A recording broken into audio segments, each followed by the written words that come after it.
everyone. So we were on this chapter solutions, and till now we have done basic introduction of solutions, and also we have covered one important property of solutions, that is concentration of solutions. And I have told you about various concentration terms जो use होती हैं to determine concentration of solutions, right? And in the last video we discussed some numericals from that part which are very important from your exams point of view. तो उनकी practice ज़रूर कर लेनी है आपको. So now in this video we are going to study another important property of solutions, that is solubility of solutions. And in this part we are going to have a detailed discussion about what the solubility actually is, why some substances dissolve in larger extent or smaller extent in a particular type of solvent. So basically we will study about the factors which affect the solubility of the solutions, right? और आपके syllabus के according हमें सिर्फ दो ही तरह के solutions की solubility discuss करनी है. One is solid plus liquid जो आज हम इस वीडियो में करने वाले हैं, and next is gas plus liquid जो हम नेक्स्ट वीडियो में डिस्कस करेंगे. ठीक है, तो अब सबसे पहले समझ लेते हैं कि जो सॉल्यूशंस की सॉल्युबिलिटी है वो हम कहते किसे हैं. ठीक है, कि जो सॉल्युबिलिटी है वो होता क्या है. ठीक है, और पर्टिकुलरली हम बात कर रहे हैं सॉलिड प्लस लिक्विड की, मतलब लिक्विड सॉल्यूशन है जिसमें जो सॉल्वेंट है वो हमारा लिक्विड होगा ऑब्वियसली, और जो सोल्यूट है वो क्या है, एक सॉलिड, राइट. तो सबसे पहले समझते हैं कि जो सॉल्युबिलिटी है वो होती क्या है, राइट. तो मान लो हमारे पास क्या है, देखो एक बीकर है. ठीक है, मान लो मेरे पास क्या है, एक बीकर है, और बीकर में मैंने क्या ले लिया, एक सॉल्वेंट ले लिया, लिक्विड सॉल्वेंट. क्या ले लेंगे हम, वाटर. ठीक है, वाटर जो है वो एक लिक्विड सॉल्वेंट है. मान लो मैंने क्या ले लिया, वाटर ले लिया बीकर में. ठीक है, और मैंने इसके अंदर एक सॉलिड सोल्यूट ऐड कर दिया. लेट सपोज मैंने ऐड कर दी इसके अंदर क्या, शुगर. ठीक है, अब आपको पता है कि जब मैं वाटर में शुगर ऐड करूँगी तो जो शुगर है वो क्या हो जाती है, वाटर में डिसॉल्व हो जाती है. ठीक है, उसके अंदर घुल जाती है. तो इस प्रोसेस को हम क्या बोल देते हैं, डिसोल्यूशन. क्या बोल देते हैं, डिसोल्यूशन. पढ़ा भी होगा शायद आपने छोटी क्लासेस में कि जब कोई सब्सटेंस दूसरे सब्सटेंस में डिसॉल्व हो जाता है तो हम कहते हैं कि वो सब्सटेंस क्या है, सोल्यूबल है, और उस प्रोसेस को हम क्या बोल देते हैं, डिसोल्यूशन. मतलब जिसमें जो सोल्यूट है, ठीक है, एक तरह से जो सोल्यूट है, जो शुगर है वो क्या है, सोल्यूट है. वाटर क्या है, सॉल्वेंट. वाटर में शुगर क्या हो रही है, डिसॉल्व. इसका मतलब जो सोल्यूट है वो सॉल्वेंट में डिसॉल्व हो रहा है, और उस प्रोसेस को हम क्या बोल रहे हैं, डिसोल्यूशन. तो solute dissolves in solvent, the process in which जो solute है it dissolves in the solvent. ठीक है, क्या बना देते हैं, और डिसॉल्व होके सॉल्यूशन फॉर्म कर देते हैं. या फिर हम ये लिख सकते हैं कि जो सोल्यूट है प्लस सॉल्वेंट, ठीक है, वो सॉल्वेंट में डिसॉल्व हो गया और उसने क्या फॉर्म कर दिया, एक सॉल्यूशन फॉर्म कर दिया. तो इस प्रोसेस को हम क्या बोल देते हैं, डिसोल्यूशन बोल देते हैं, राइट. तो देखो अब क्या लिया मैंने, वाटर. वाटर में मैंने शुगर ऐड की, ये डिसॉल्व हो गई. मान लो मैंने और शुगर इसके अंदर, एक स्पून और शुगर मैंने इसके अंदर ऐड कर दी, वो भी डिसॉल्व हो गई. अब मैंने और शुगर ऐड कर दी तो वो भी डिसॉल्व हो गई. ठीक है, तो मतलब मैं सोल्यूट का जो अमाउंट है वो इंक्रीज करती जा रही हूँ. मतलब इस सोल्यूशन को क्या बनाती जा रही हूँ, कॉन्सेंट्रेटेड बनाती जा रही हूँ. किया था ना हमने कि अगर किसी सोल्यूशन में more amount of solute present है तो वो सोल्यूशन क्या होता है, कॉन्सेंट्रेटेड. तो अगर मैं इसमें और ज़्यादा सोल्यूट ऐड करती जाऊँगी, दैट इज शुगर ऐड करती जाऊँगी, तो ये सोल्यूशन क्या हो जाएगा, कॉन्सेंट्रेटेड हो जाएगा. ठीक है, लेकिन क्या अब जितनी भी शुगर मैं इसके अंदर डालूंगी इस वाटर में, मान लो ये वाटर मैंने सिर्फ कितना लिया है, 100 ml लिया है. मान लो मैंने ये 100 ml का बीकर लिया था. ठीक है, तो क्या मैं कितनी भी शुगर इसके अंदर डालती जाऊंगी तो वो डिसॉल्व होती ही जाएगी, क्या ये ज़रूरी है. मान लो मेरे पास क्या है, एक पूरी बाउल है, ठीक है, जिसमें बहुत सारी शुगर है. क्या मैं सारी शुगर इसमें डालूंगी तो वो डिसॉल्व हो जाएगी, नहीं. मैंने मान लो 2 स्पून 3 स्पून 4 स्पून कुछ डाली और वो डिसॉल्व हो गई. लेकिन जब मैं और ज़्यादा शुगर ऐड करती जाऊँगी तो क्या होगा, जो शुगर है वो आपको, कुछ शुगर के जो क्रिस्टल्स हैं वो आपको नीचे दिखने लग जाएंगे. मतलब जो शुगर है कुछ अमाउंट में वो नीचे एक्यूमुलेट होती आपको दिखाई देगी, राइट. तो इस प्रोसेस को हम क्या बोलते हैं, क्रिस्टलाइजेशन. क्या बोलते हैं, क्रिस्टलाइजेशन. अभी हमने क्या किया था, डिसोल्यूशन, जिसमें हमने ये कहा था कि जो सोल्यूट है वो डिसॉल्व हो रहा है सॉल्वेंट में, तो वो क्या है, डिसोल्यूशन. और मैंने कहा कि अगर मैं सोल्यूट जो है वो और ज़्यादा अमाउंट में ऐड करती जाऊँगी तो एक पॉइंट ऐसा आएगा जब आपको कुछ सोल्यूट के जो पार्टिकल्स हैं, कुछ क्रिस्टल्स जो हैं वो यहाँ पर लोअर सरफेस ऑफ बीकर में नज़र आएंगे. ठीक है, तो इस प्रोसेस को हम क्या बोलते हैं, क्रिस्टलाइजेशन. ठीक है, तो देखो बेसिकली क्रिस्टलाइजेशन में होता क्या है, आप क्या कर रहे हो, यहाँ पर क्या बना रहे हो, शुगर को ऐड करते जा रहे हो, मतलब सोल्यूट और अमाउंट में ऐड करते जा रहे हो. तो ये सोल्यूशन आप क्या बनाते जा रहे हो, कॉन्सेंट्रेटेड बनाते जा रहे हो. ठीक है, क्या होता जा रहा है ये सोल्यूशन, कॉन्सेंट्रेटेड. इस कॉन्सेंट्रेटेड सॉल्यूशन में क्या है, सोल्यूट ऑलरेडी बहुत ज़्यादा प्रेजेंट है। क्या है ये सॉल्यूशन में, सोल्यूट और सॉल्वेंट ही तो है ना, तो इसमें जो सोल्यूट है वो बहुत ज़्यादा प्रेजेंट है और आप ऊपर से और ज़्यादा सोल्यूट के पार्टिकल्स जब ऐड करोगे तो ये सोल्यूट के पार्टिकल्स जो आप न्यू ऐड कर रहे हो और ये सोल्यूट के पार्टिकल्स जो सोल्यूशन में ऑलरेडी प्रेजेंट हैं, ये आपस में क्या करेंगे, कोलाइड करेंगे, राइट। जब आप न्यू सोल्यूट के पार्टिकल्स ऐड करोगे कॉन्सेंट्रेटेड सॉल्यूशन में जिसमें ऑलरेडी सोल्यूट के पार्टिकल्स बहुत ज़्यादा प्रेजेंट हैं, तो वो आपस में क्या करने लगेंगे, कोलाइड करने लगेंगे। तो जो कुछ न्यू पार्टिकल्स हैं सोल्यूट के, कुछ पार्टिकल्स क्या कर देंगे, जो पहले से सोल्यूट पार्टिकल्स प्रेजेंट हैं उनको डिस्प्लेस कर देंगे, ठीक है। मान लो जो मैंने और पार्टिकल्स ऐड किए हैं उनको मैंने क्या बोल दिया 1, और जो पार्टिकल्स ऑलरेडी प्रेजेंट थे उनको मैंने कह दिया 2। तो कुछ 1 वाले पार्टिकल्स क्या करेंगे, कुछ 2 वाले पार्टिकल्स को डिस्प्लेस कर देंगे और यहाँ पर सॉल्वेंट के साथ कंबाइन कर लेंगे, ठीक है, और क्या बना देंगे, सॉल्यूशन। और जो पहले से पार्टिकल प्रेजेंट थे वो क्या हो गए, आप डिस्प्लेस हो गए। तो जब आप और सोल्यूट ऐड करते जाओगे तो बहुत सारे जो सोल्यूट पार्टिकल्स हैं जो पहले प्रेजेंट थे वो डिस्प्लेस होकर अलग होते जाएंगे और एग्रीगेट होकर क्या बना देंगे, नीचे क्रिस्टल्स फॉर्म करने लगेंगे, ठीक है। तो इस प्रोसेस को हम क्या बोल देते हैं, क्रिस्टलाइजेशन, ठीक है। तो बेसिकली इसमें क्या हो रहा है कि जो हमारा सोल्यूशन था, ऑलरेडी जो सोल्यूशन था उसमें क्या हो गया, जो सोल्वेंट और सोल्यूट हैं वो क्या हो गए, अलग हो गए, ठीक है। सोल्वेंट और सोल्यूट अलग हो गए, उस सोल्वेंट में जो सोल्वेंट अलग हुआ, नए सोल्यूट के पार्टिकल्स उसमें डिसोल्व हो गए, ठीक है। और ये जो सोल्यूट के पार्टिकल्स वहाँ से अलग हुए वो एग्रीगेट होकर क्या बना देते हैं, नीचे क्रिस्टल्स बना देते हैं, और इस प्रोसेस को हम क्या बोल देते हैं, क्रिस्टलाइजेशन, राइट। बात समझ में आ रही है। हमने क्या कहा, मान लो हमारे पास क्या है, एक बीकर है और बीकर में क्या है, वाटर में हमने शुगर ऐड किया, मतलब हम सॉल्वेंट में, लिक्विड सॉल्वेंट में सॉलिड सोल्यूट ऐड कर रहे हैं, तो वो क्या हो रहा है, आप वो जो सोल्यूट है वो उस सॉल्वेंट में डिसोल्व हो रहा है। तो उस प्रोसेस को तो हमने क्या बोल दिया, डिसोल्यूशन, मतलब सोल्यूट सॉल्वेंट में डिसोल्व हो गया, उसने सोल्यूशन बना दिया, तो ये प्रोसेस हो गई डिसोल्यूशन। लेकिन जब आप और ज़्यादा सोल्यूट इसमें ऐड करते जाओगे तो ये सोल्यूशन क्या हो जाएगा, कॉन्सेंट्रेटेड हो जाएगा।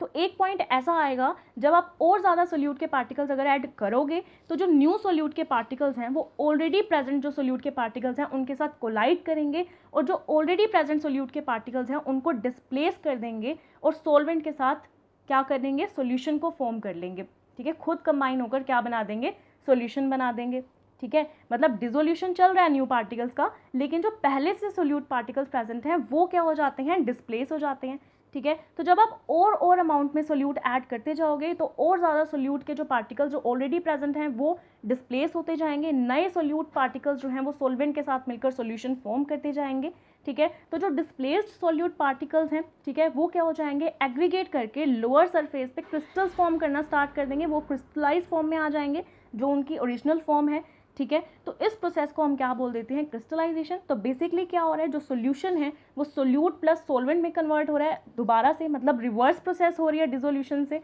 ठीक है। उसमें सोल्यूट ने सॉल्वेंट के साथ कंबाइन किया और सोल्यूशन बना दिया। अब इस प्रोसेस में क्या हुआ, वही सोल्यूशन सॉल्वेंट और सोल्यूट दोनों में डिसोशिएट हो गया, ठीक है। और जो सोल्यूट हैं वो पार्टिकल्स जो हैं वो नीचे सरफेस पे दिखने लग गए और ये जो सॉल्वेंट है ये वो नए सोल्यूट के पार्टिकल्स को, कुछ नए सोल्यूट के जो न्यू पार्टिकल्स हैं उनको अपने में डिसोल्व कर रहे हैं, ठीक है। तो इस प्रोसेस को, जहाँ पर हमें नीचे क्रिस्टल्स नज़र आ रहे हैं सोल्यूट पार्टिकल्स के, इस प्रोसेस को हम क्या बोलते हैं, क्रिस्टलाइजेशन, राइट।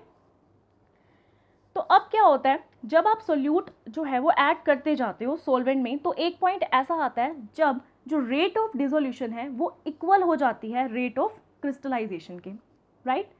जब आप सॉल्वेंट में और ज़्यादा सोल्यूट ऐड करते जाते हो तो एक स्टेज ऐसी आ जाती है जब रेट ऑफ डिसोल्यूशन इक्वल हो जाता है रेट ऑफ क्रिस्टलाइजेशन के। क्या हो जाता है, रेट ऑफ डिसोल्यूशन क्या हो जाता है, रेट ऑफ डिसोल्यूशन वो इक्वल हो जाता है किसके, रेट ऑफ क्रिस्टलाइजेशन के। इसका मतलब क्या हुआ, रेट ऑफ क्रिस्टलाइजेशन के इक्वल हो गया, मतलब जितना आप सोल्यूट ऐड कर रहे हो, ठीक है, सॉल्वेंट में, और वो क्या बना रहा है, सॉल्यूशन बना रहा है, उतना ही सॉल्यूशन डिसोल्व होके क्या बना रहा है, सोल्यूट और सॉल्वेंट बना रहा है। मतलब आप क्या कर रहे हो, सोल्यूट ऐड कर रहे हो सॉल्वेंट में, ठीक है, और वो क्या बना रहा है, सॉल्यूशन बना रहा है, ठीक है। ये तो क्या हो गई, डिसोल्यूशन, लेकिन ये तो क्या हो गई, डिसोल्यूशन, सॉल्यूशन बना रहा है, ठीक है। और इतनी ही रेट ऑफ क्रिस्टलाइजेशन है कि इतना ही जितना सॉल्यूशन बना रहा है उतना ही सोल्यूट और सॉल्वेंट में कन्वर्ट भी हो रहा है। फॉर एग्जाम्पल मैंने यहाँ पर क्या लिया, सोलवेंट लिया, सोलवेंट में मैंने इसके अंदर क्या ऐड करी थी, शुगर ऐड करी थी। मान लो एक स्टेज ऐसी आई है कि x ग्राम शुगर जो है वो इस 100 ml में डिजोल्व हो गई है।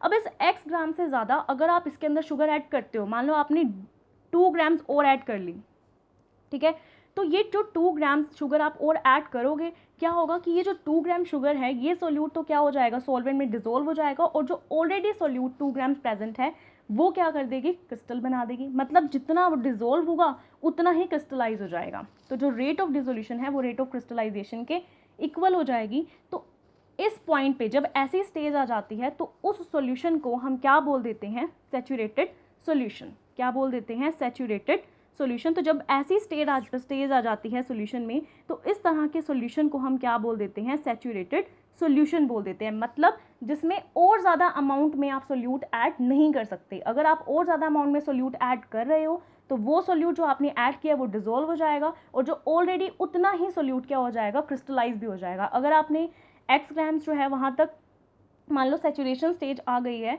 तो अगर आप 2 ग्राम्स और शुगर ऐड करोगे तो उतनी ही शुगर क्रिस्टलाइज हो जाएगी। मतलब उससे ज़्यादा अमाउंट में, x से ज़्यादा अमाउंट में जो सोल्यूट है वो डिसॉल्व नहीं होगा सॉल्वेंट में। तो इस तरह के सोल्यूशन को हम क्या बोल देते हैं, सैचुरेटेड सॉल्यूशंस। क्या बोल देते हैं, सैचुरेटेड सॉल्यूशंस। ठीक है, जिसमें और अमाउंट में सोल्यूट हम ऐड नहीं कर सकते। मतलब इसके अंदर क्या है, maximum amount of solute present है। ठीक है, मैक्सिमम अमाउंट ऑफ सोल्यूट इसके अंदर प्रेजेंट है। ठीक है, तो ये जो सॉल्यूशन बना है इसमें जो सोल्यूट प्रेजेंट है वो क्या है, मैक्सिमम अमाउंट में प्रेजेंट है। इससे ज़्यादा सोल्यूट आप इसके अंदर ऐड, सॉल्यूशन में ऐड नहीं कर सकते। राइट, तो इस टाइम पे जो सैचुरेटेड सॉल्यूशन की क्या होती है, कॉन्सेंट्रेशन होती है। ठीक है, तो कॉन्सेंट्रेटेड जो इसकी कॉन्सेंट्रेशन है, ठीक है, किसकी, सैचुरेटेड सॉल्यूशन की, उसी को हम क्या बोलते हैं, सोल्यूबिलिटी ऑफ सोल्यूट। ठीक है, उस सोल्यूट की सोल्यूबिलिटी उस सोलवेंट में। बात समझ में आ रही है। हमने क्या कहा कि जब rate of dissolution rate of crystallization के इक्वल हो गया, मतलब जितना सोल्यूट अब आप उसके अंदर ऐड करोगे उतना ही सोल्यूट क्रिस्टलाइज हो जाएगा। ठीक है, तो उस टाइम पे वो जो सोल्यूशन है उसको बोल देंगे सैचुरेटेड सोल्यूशन। मतलब उसके अंदर maximum amount of solute present है, उससे ज़्यादा सोल्यूट प्रेजेंट नहीं हो सकता उस सोलवेंट में। ठीक है, सोलवेंट की इतनी ही कैपेसिटी है सोल्यूट को डिसॉल्व करने की, इससे ज़्यादा कैपेसिटी नहीं है। तो उस टाइम पे जो कॉन्सेंट्रेशन होती है उस सॉल्यूशन की, उसको हम क्या बोलते हैं, solubility of that solute in that particular solvent. Right, और एक और चीज़ है कि यहाँ पर आपको क्या करना है, जो टेम्परेचर है वो क्या करना है, कांस्टेंट रखना है। टेम्परेचर आपको चेंज नहीं करना। जिस टेम्परेचर पे हमारी प्रोसेस चल रही थी, जिस टेम्परेचर पे हमने पहले ऐड करना स्टार्ट किया था, उसी टेम्परेचर पे ही ये पूरा प्रोसीजर हम करेंगे। टेम्परेचर हमने चेंज नहीं करना। ठीक है, तो एक पर्टिकुलर टेम्परेचर पे ही करेंगे, क्योंकि टेम्परेचर अगर आप चेंज कर दोगे तो जो सोल्युबिलिटी की कंडीशंस हैं वो भी क्या हो जाती हैं, चेंज हो जाती हैं। तो टेम्परेचर हमने बिल्कुल कांस्टेंट रखना है। ठीक है, तो एक बार फिर से देखते हैं। हमने क्या लिया, एक बीकर लिया, बीकर में वाटर लिया, वाटर में हमने शुगर ऐड करी, शुगर इसके अंदर डिसॉल्व हो गई, तो इस प्रोसेस को हमने बोल दिया डिसोल्यूशन। मतलब सोल्यूट और सॉल्वेंट मिलके क्या बना रहे हैं, सॉल्यूशन। तो इस प्रोसेस को हमने बोल दिया डिसोल्यूशन। लेकिन जब आप more amount of solute add करते जाओगे और ज़्यादा शुगर ऐड करते जाओगे तो ये सोल्यूशन क्या हो जाएगा, कॉन्सेंट्रेटेड हो जाएगा। ठीक है, तो इस पॉइंट पे अगर आप और ज़्यादा सोल्यूट ऐड करोगे तो जो सोल्यूट पहले से प्रेजेंट है सॉल्यूशन में और जो सोल्यूट अब आप ऐड कर रहे हो वो आपस में कोलाइड करेंगे। ठीक है, तो जो न्यू सोल्यूट पार्टिकल्स हैं वो जो सोल्यूट पार्टिकल्स ऑलरेडी प्रेजेंट हैं उनको डिस्प्लेस कर देंगे, और जो डिस्प्लेस सोल्यूट पार्टिकल्स हैं वो यहाँ पर एग्रीगेट होकर क्रिस्टल्स फॉर्म करेंगे लोअर सरफेस में, और इस प्रोसेस को हम बोल देते हैं क्रिस्टलाइजेशन, जिसमें जो सोल्यूशन है वो बैक सोलवेंट और सोल्यूट में कन्वर्ट हो रहा है। मतलब डिसोल्यूशन का रिवर्स प्रोसेस हो रहा है। ठीक है, तो जब आप और ज़्यादा सोल्यूट इसके अंदर ऐड करते जाओगे तो एक स्टेज पे जो रेट है डिसोल्यूशन की वो इक्वल हो जाएगी रेट ऑफ क्रिस्टलाइजेशन के। मतलब जितनी अमाउंट में सोल्यूट आप डिसॉल्व करोगे उतनी ही अमाउंट में सोल्यूट क्रिस्टलाइज भी हो जाएगा। राइट, तो इस टाइप के सोल्यूशन को जब रेट ऑफ डिसोल्यूशन इक्वल हो गई है रेट ऑफ क्रिस्टलाइजेशन के, जब एक डायनामिक इक्विलिब्रियम रीच हो गया सोल्यूट सॉल्वेंट और सोल्यूशन के बीच में, ठीक है, क्या आ गया, डायनामिक इक्विलिब्रियम आ गया है, तो इस टाइप के सॉल्यूशन को हम क्या बोलते हैं, सैचुरेटेड सॉल्यूशन बोलते हैं, जिसमें मैक्सिमम अमाउंट ऑफ सोल्यूट जो है वो डिसॉल्व हो गया है। तो इस टाइम पे जो कॉन्सेंट्रेशन होती है सोल्यूट की उसी को हम क्या बोलते हैं, solubility of that solute in that particular solvent. और टेम्परेचर को हम इस पूरे प्रोसीजर में क्या रखेंगे, कांस्टेंट, दैट इज मस्ट। ठीक है, तो सोल्यूबिलिटी क्या है? The solubility of a solid in a liquid at any temperature is defined as maximum amount of solid, कि जितनी मैक्सिमम अमाउंट में जो सॉलिड है, ठीक है, वो डिजोल्व हो जाएगा इन 100 ग्राम ऑफ लिक्विड। ठीक है, हमने अब जो अमाउंट है उसको फिक्स कर दिया। ठीक है, अमाउंट को हमने, क्योंकि हमें कुछ पर्टिकुलर अमाउंट लेना पड़ेगा, अगर हमें एक यूनिवर्सल बात करनी है तो हमने 100 ग्राम फिक्स कर लिया कि 100 ग्राम में जितना सॉलिड का मैक्सिमम अमाउंट डिजोल्व हो सकता है किसी एक पर्टिकुलर टेम्परेचर पे, ठीक है, कि ताकि वो क्या बना दे, एक सैचुरेटेड सॉल्यूशन बना दे, ठीक है, उस पर्टिकुलर टेम्परेचर पे। तो वो उस सॉलिड की क्या है? Solubility, right.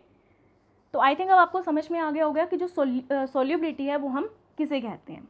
ठीक है, तो देखो अब आपको पता है कि जो शुगर है, अगर आप शुगर वाटर में डिज़ोल्व करते हो, ठीक है, तो उसको डिज़ोल्व होने में क्या लगता है? थोड़ा टाइम लगता है। लेकिन अगर आप सॉल्ट अगर वाटर में डिज़ोल्व करते हो, सोडियम क्लोराइड अगर आप वाटर में डिज़ोल्व करते हो, तो वो इंस्टेंटली डिज़ोल्व हो जाता है। ठीक है, तो ऐसा क्यों होता है? ठीक है, तो अब हमने बेसिकली क्या स्टडी करना है, हमें कुछ ऐसे फैक्टर स्टडी करने हैं जो सोल्यूबिलिटी ऑफ सॉल्यूशंस को क्या करते हैं? अफेक्ट करते हैं।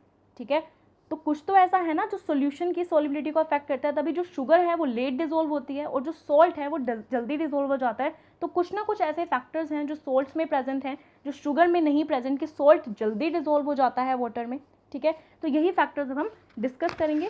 सो now we discuss factors affecting the solubility of solutions. ठीक है, factors affecting solubility of solutions. ठीक है, सो इसमें फर्स्ट फैक्टर है nature of solute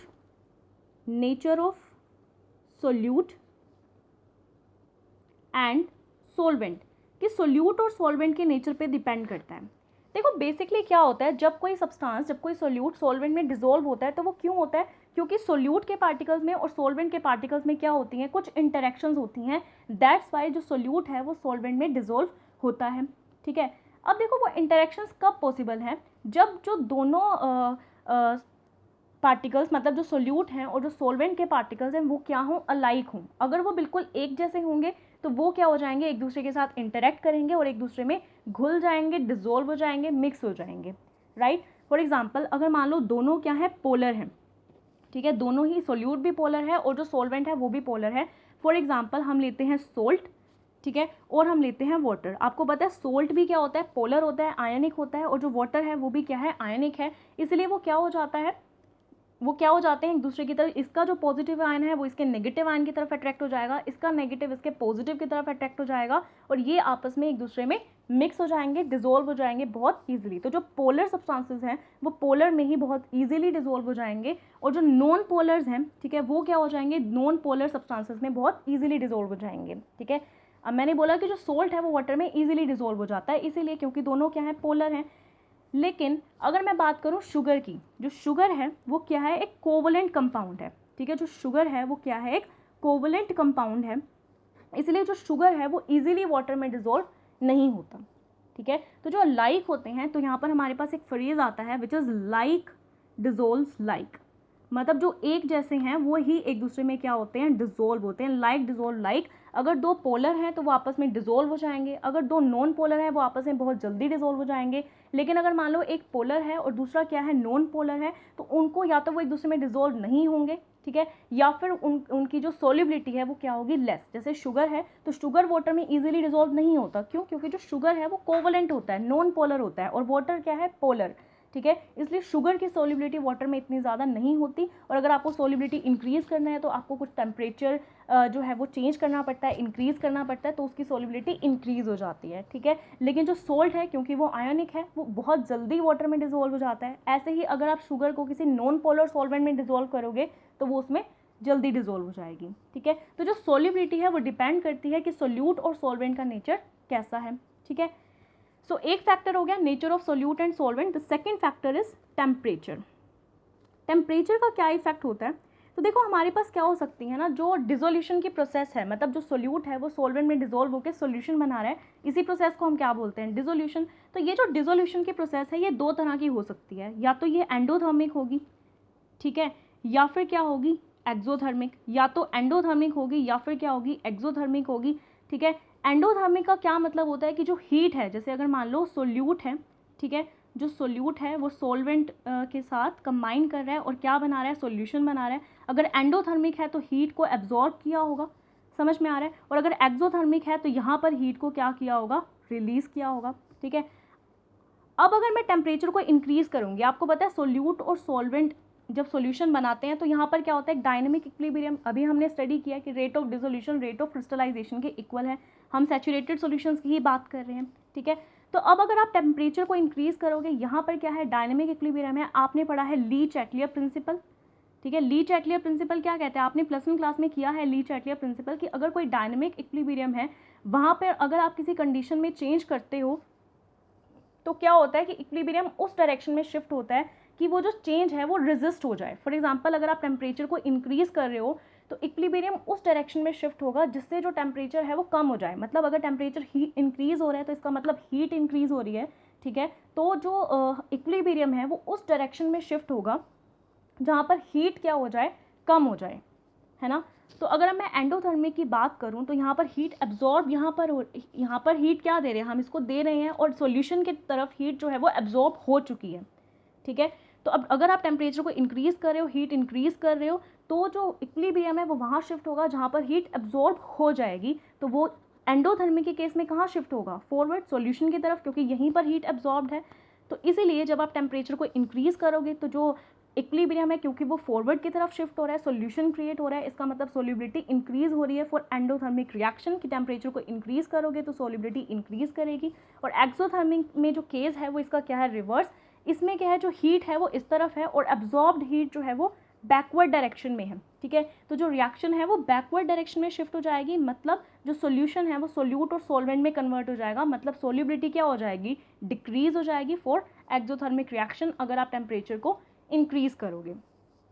for example, अगर आप बात करते हो एक्सोथर्मिक में, आप एग्जाम्पल ले सकते हो लिथियम सल्फेट का, ठीक है। क्या एग्जाम्पल ले सकते हो, लिथियम सल्फेट का एग्जाम्पल ले सकते हो। जब आप लिथियम सल्फेट को वाटर में डिसॉल्व करते हो तो ये एक एक्सोथर्मिक प्रोसेस है। तो अगर आप टेम्परेचर को इंक्रीज़ करोगे तो वो सोल्युबिलिटी क्या हो जाएगी, डिक्रीज। और अगर आप बात करें NaCl की, सोडियम क्लोराइड की, तो ये क्या होती है, एक एंडोथर्मिक रिएक्शन होती है, समझ में आ रही है। तो अगर आप क्या करोगे, टेम्परेचर को इंक्रीज़ करोगे तो सोल्युबिलिटी क्या हो जाती है, इंक्रीज़। ऐसे ही फॉर शुगर, वो भी क्या है, एंडोथर्मिक प्रोसेस है। तो टेम्परेचर के इंक्रीज़ करने पे सोल्युबिलिटी क्या हो जाती है, इंक्रीज़ हो जाती है, राइट। तो ये क्या होता है, टेम्परेचर का इफेक्ट। नेक्स्ट है प्रेशर। प्रेशर का भी इफेक्ट होता है सोल्युबिलिटी पे, लेकिन अगर हम बात करें solubility of solid in liquid तो इस पर सॉलिड्स पे ज़्यादा इफेक्ट नहीं पड़ता प्रेशर का, क्योंकि आपको पता है कि जो सॉलिड्स हैं वो इनकम्प्रेसिबल होते हैं, उनके पार्टिकल्स ऑलरेडी क्लोज होते हैं, तो उनको आप और ज़्यादा कंप्रेस नहीं कर सकते। तो प्रेशर का solubility of solid in liquid पे कोई इफेक्ट नहीं होता, लेकिन गैसेस पे इनका बहुत ज़्यादा इफेक्ट होता है, ठीक है। तो ये वो फैक्टर्स हैं जो अफेक्ट करते हैं solubility of solid in a liquid. Only nature of solute and solvent affects and temperature affects, not pressure. Pressure का कोई इफेक्ट नहीं होता solubility of solid in a liquid पर, लेकिन गैसेस पे अफेक्ट करते हैं, ठीक है, जो हम नेक्स्ट वीडियो में डिस्कस करेंगे, ठीक है। तो it was all about solubility of solid in a liquid, और नेक्स्ट वीडियो में हम डिस्कस करेंगे solubility of gases in liquid. Thank you so much for watching.